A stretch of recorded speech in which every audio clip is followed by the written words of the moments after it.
Assalamualaikum warahmatullahi wabarakatuh. Bismillahirrahmanirrahim.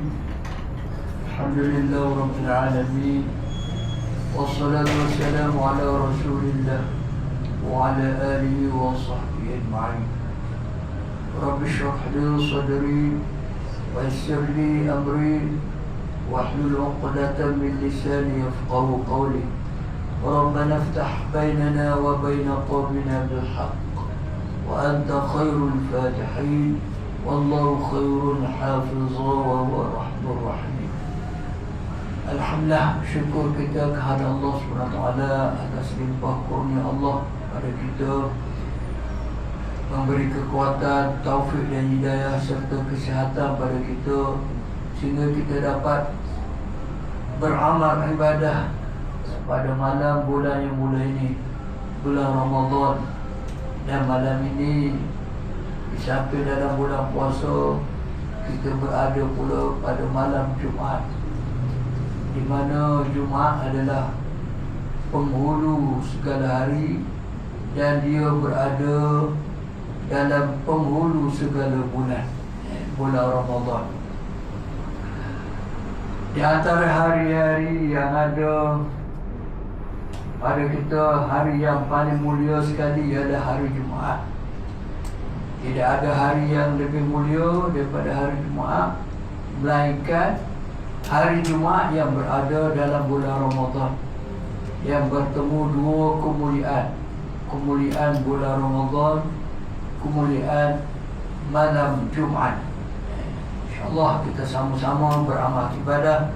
Semoga amal ibadah ini diterima oleh Allah SWT, dan amalan yang paling utama dilakukan pada malam Jumaat dan hari Jumaat ialah memperbanyakkan selawat pada Nabi SAW.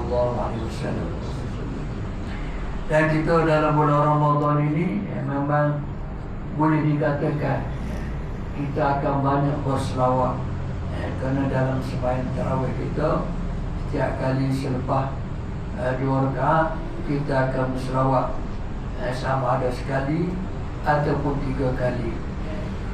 Jadi setiap 1 rakaat kita akan berselawat kepada Nabi. Muslimin muslimat yang dirahmati Allah, untuk tazkirah pada malam ini suka saya sebut beberapa kata-kata hukama bijaksana, di mana kata-kata mereka ini berdasarkan pada pemerhatian, penelitian mereka melihat, dan mereka mendapat hidayah daripada Allah SWT.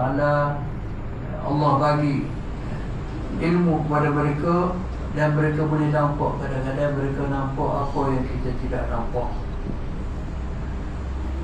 Di antara kata-kata hikmah hasil daripada pemikiran alim ulama kita, cerdik pandai kita, mereka mengeluarkan kata-kata ini berdasarkan juga pada ayat Al-Quran ataupun hadis. Di antara kata-kata ini saya petik ada ini kata-kata untuk pengajaran pada kita semua, pada diri saya dan juga tuan-tuan semua. Yang pertama, dia kata ramai yang sibuk hitung kehebatan orang lain. Kita bila tengok orang hebat, kita rasa orang hebat ada begini, kita rasa dia hebat. Sehingga bila kita lihat kehebatan dia, kita lupa untuk menghitung kehebatan yang ada pada diri kita, yang mana perlu kita syukuri. Kadang-kadang kita bila fikir orang hebat, kita tak seru. Allah kurniakan pada kita kehebatan yang perlu kita syukuri, sehingga kita lupa untuk bersyukur dengan nikmat kehebatan yang Tuhan bagi pada kita. Yang kedua, ramai orang mencela keaiban ataupun maksiat yang dilakukan oleh orang lain, tapi kita lupa diri kita tercela, diri kita juga banyak melakukan maksiat. Kita dah tengok orang buat maksiat, kita dah tengok keaiban orang ni tak kena, orang ni tak kena. Kita terlupa bahawa kita sendiri banyak benda kita yang tidak kena, aib kita. Kita dah fikir aib orang sahaja. Kita lupa keaiban diri kita sendiri. Yang ketiga, manusia, termasuk kita lah mungkin, asyik memuja dan memuji makhluk. Kita nak puji orang-orang tertentu dengan kehebatan dia, tapi kita lupa untuk memuji Allah yang maha terpuji. Kita dah nampak hebat orang, kita lupa kehebatan Allah. Allah lebih hebat daripada segala-galanya. Kita rasa komputer hebat, komputer. Kita terlupa bahawa manusia yang mereka cipta itu adalah manusia ciptaan Allah. Kita lupa bahawa Allah lebih hebat lagi. Lupa kehebatan Allah. Kita dah nampak hebat manusia. Kita lupa hebatnya Tuhan yang mencipta kita, mencipta manusia.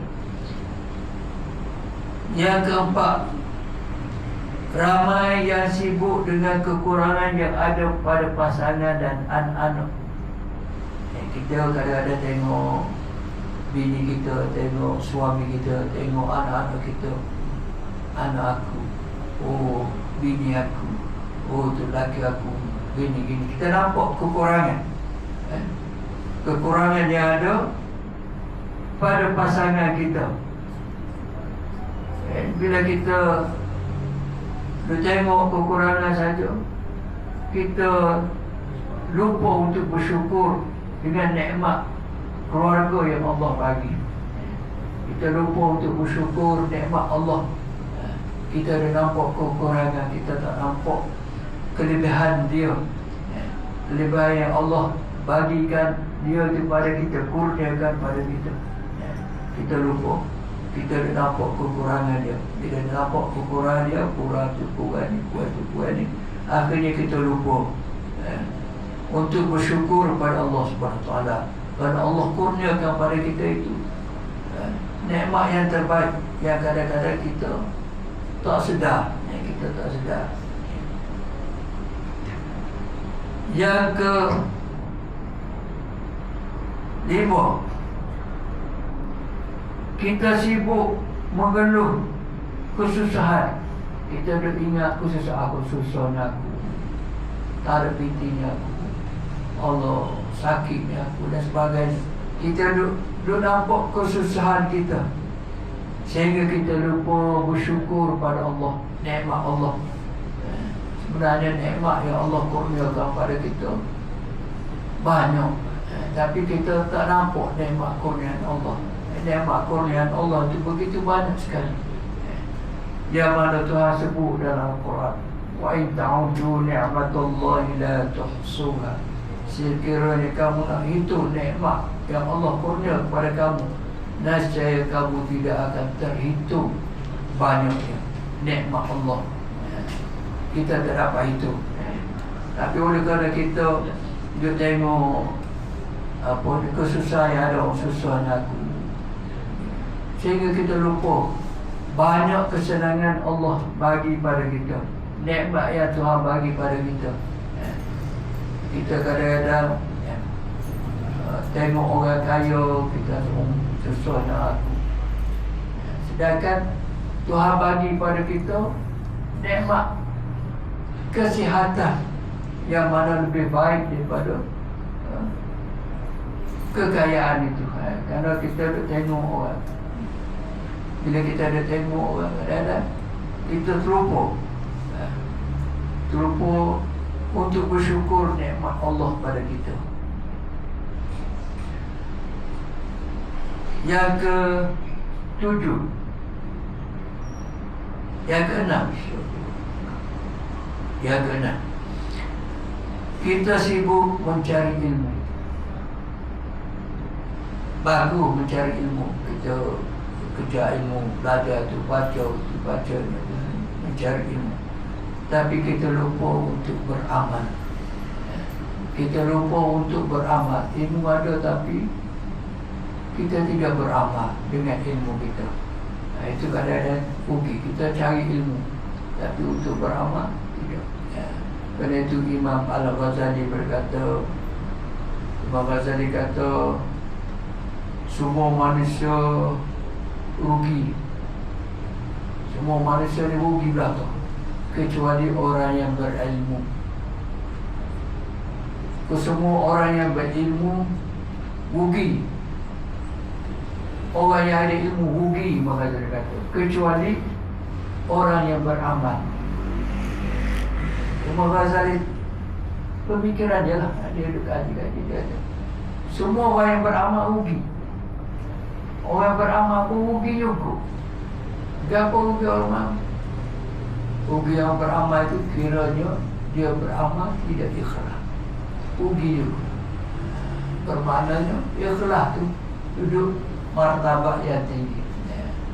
Itulah sedikit tazkirah, mudah-mudahan memberi manfaat pada diri saya dan juga tuan-tuan semua. Wallahu a'lam.